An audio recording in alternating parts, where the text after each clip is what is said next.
In the previous video, we have done a basic setup of our project. In this video, we will quickly create the UI using Angular Material Schematics. Using Material Schematics, we can create different components easily. Here are they. Address Form Schematics provides a component with a demo form fields of shipping address. Navigation Schematics provides a component with a side navigation panel and a toolbar displaying the application name. Table Schematics provides a component with pre-built material table in it, which supports sorting and pagination.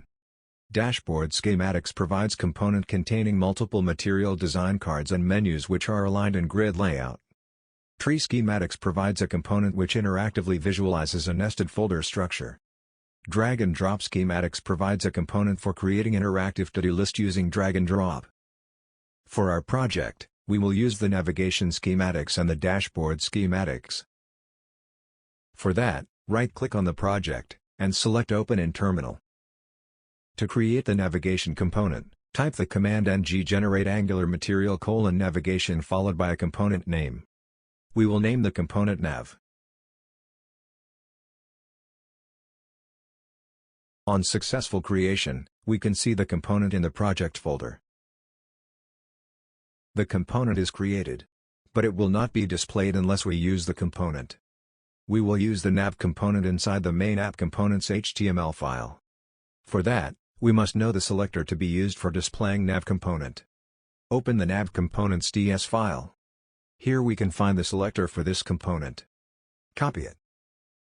Now, inside the app component's HTML file, paste the selector as HTML tags. Save the file, and let's check the output.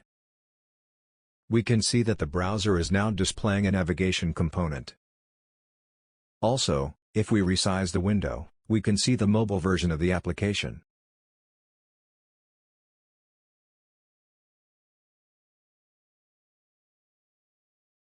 If we open the nav component files, we can see a lot of codes automatically added by the material library.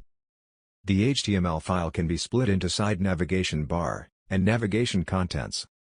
We will make some changes in the HTML file. In the side nav, we will keep two options home and search. Also, we will make some minor changes to the title of our application. As you can see, here we have a placeholder for adding the main content. Save the file, and let's see the output.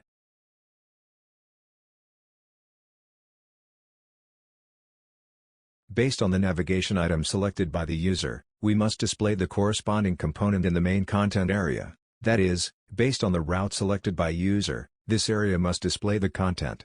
For this purpose, we will be using the router-outlet tag of Angular.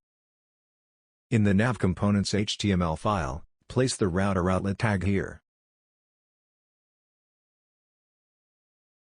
Next, we will add the dashboard component, which on clicking the side nav item, will be displayed on the main content area of navigation component.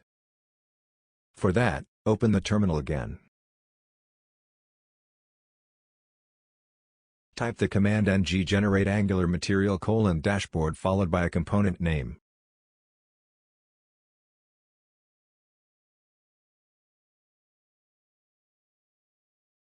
We will name the component Home. Let's close all the terminals which are no longer required. Once the component is created, open the app routing module file. We will be managing the application routes inside this file. In the routes array, we can add the routing information. For the path home, we will load the material dashboard component we have created. Save the file, and let's see the output.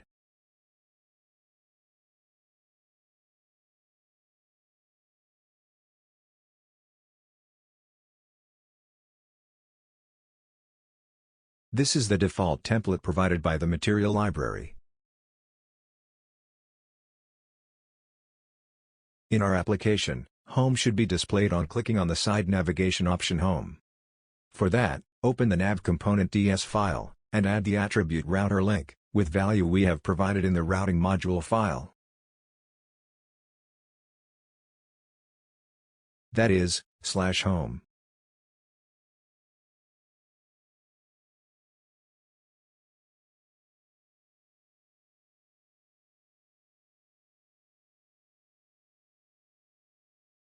Let's see the HTML file of home component.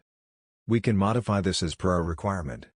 We will keep only the title and the cards, and remove everything else.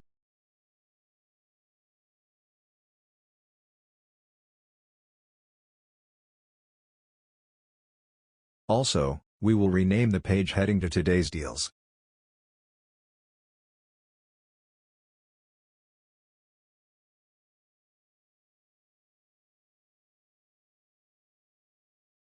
On observing the code, we can see the grid list of material library used for displaying the cards dynamically. Grid list of material library can be used to display contents in grid-based layout. As a container, we will have mat grid list. Inside this, we can place required number of contents as grid tile. Grid list should have attribute cols, whose value decides the number of columns grid list will have in total. Also it can have the attribute row height, which decides the height of each row in the grid list. Here is a grid tile with col span 3 and row span 1. And this is a grid tile with col span 1 and row span 2. Also we can see that the cards being displayed are from an array defined in the home components DS file. Using the breakpoint observer, we will check whether the screen size matches to the size of a handset or not. And accordingly either of these two arrays will be returned to the HTML. Currently, in web mode we have cards aligned like this. And in handset mode, we have two cards in a row.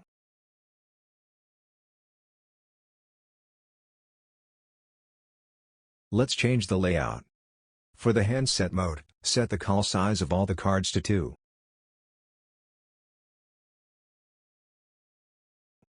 As you can see, now we have one card in a row.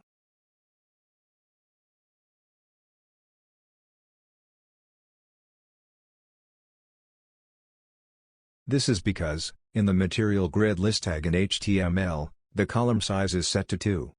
So cards having col value 2 will take up the entire space.